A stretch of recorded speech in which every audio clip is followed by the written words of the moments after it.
I'm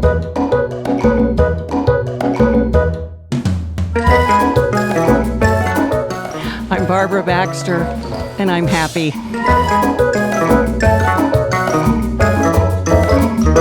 Hi, everyone. I'm Barbara Baxter, and I'm delighted to be here with Bob Rumba, and I'm going to let Bob tell us about his career, which is fabulous. Really fast. I started as an actor, and then I did musicals, and then what else did I do after that? Then I became a comedy team, and then we went into comedy clubs, and then I became a ventriloquist, and then after that I learned balloons, and I always did impressions, and now I do things for adults and children, so I'm actually kind of going backwards now. Right? That's what everybody...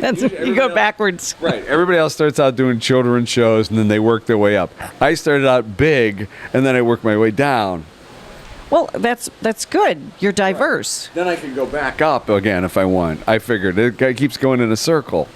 Right? This is true, Bob. This is true. Right. So we're talking about how to make people happier, and so, right? Yes. So I think let's say there's three things that make people happier. One is to not think about what you're actually made you unhappy in the first place.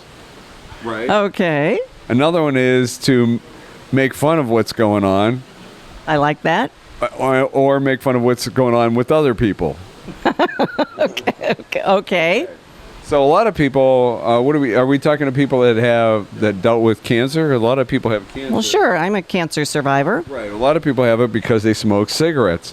So this is what I did. One of the things I did was with cigarettes. Now, I do this now on an airplane a lot of times, and I take this on, they say, sir, you have to put that cigarette out. And I said, well, I don't have to put this cigarette out. They said, no, sir, you can't have that lit cigarette. And I go, oh, yes, I can. And they go, sir, you can't have that. And I go, could I have it if it does this? Now, I made this out of balloons, actually. It's like 2 balloons. Oh, my gosh. Yeah, see, but it looks like a real cigarette. It does. Then you can hand it to people. They usually take it up to the pilot. Oh. So, yeah. Anyway. Well, that's good for you. It is. You invented it. That giant thing that somebody had before out of balloons, but instead you created a balloon cigarette. Well, I can do other creations too, but we're busy with talking about what we can do. Well, and I like what you said. Bob was talking about how one of the things that can help is if you don't dwell on whatever it is you're suffering with. Try and put that elsewhere in your mind. Am I interpreting that correctly? That's what you meant? That's one way to do it, and the other way is usually a lot of people say this is happening to me and it's really horrible, but actually it's usually the start of something else that actually makes things better. Can you give us an example so we can understand what you're saying, that the start of something else makes things better? Like the start of something that you think is bad actually is the start of something that's better. Well, I think I'm an example of that because I had cancer, which was bad. And because of that and because of the things that I went through, now I'm doing something very positive and talking to people about sugar pills, non-medical ways to feel your best. And if you hadn't had cancer first, you would never do this. That's true. Absolutely. You're so brilliant. Bob, you're brilliant.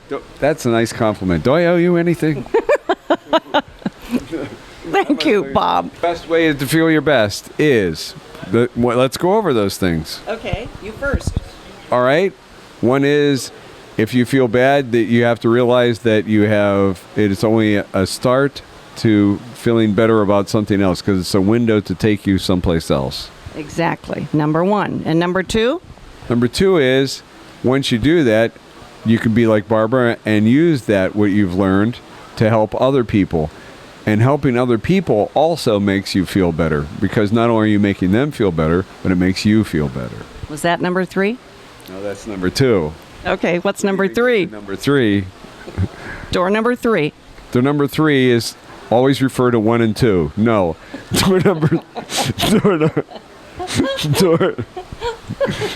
Door number 3 is, once you learn those other 2 things, you're going to probably take you to someplace else.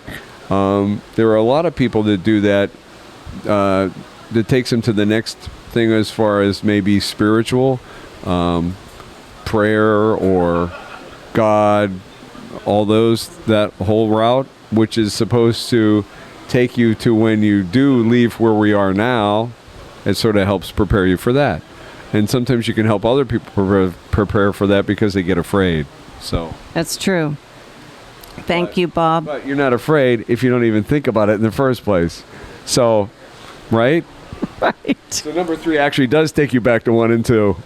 And then you can start over, just like I did my career where I started at one end and then it goes all the way around to the other. You got it. Right. Bob's got it. Thank you for being with us today. Come back again when we talk about other things that don't bother you anymore.